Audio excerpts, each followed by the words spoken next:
പണ്ടൊരു നാളി പട്ടണ നടുവിൽ പാതിര നേരം സൂര്യനുദിച്ചു. പട്ടാപ്പകല് മഹാന്മാരായി ചുറ്റി നടന്നവർ കണ്ണുമിഴിച്ചു. സന്മാർഗത്തിൻ കുലപതിമാരാം തമ്പ്രാക്കന്മാർ ഞെട്ടിവിറച്ചു. അവരെ തെരുവിലെ വേശ്യപ്പുരകൾ കരികിൽ കണ്ടു ജനങ്ങൾ തിരിച്ചു. കടലിൽ നിന്നു വലിച്ചു കയറ്റിയ കള്ളപ്പൊന്നിൻ ചാക്കുകളോടെ കവലയിലെത്തിയ കൊലകൊമ്പന്മാർ കാറിലിരുന്നു വിയർത്തു കുളിച്ചു. രാഷ്ട്രീയക്കാർ, കവികൾ, സാഹിത്യാചാര്യന്മാർ, നേതാക്കന്മാർ, മദ്യനിരോധന സംഘടനക്കാർ, വിപ്ലവകാരികൾ എന്നിവരൊക്കെ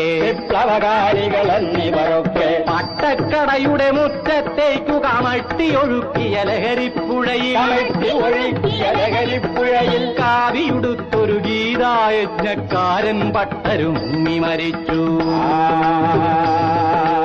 അന്നൊരു നാളിൽ പട്ടണ നടുവിൽ പാതിര നേരം സൂര്യനുദിച്ചു.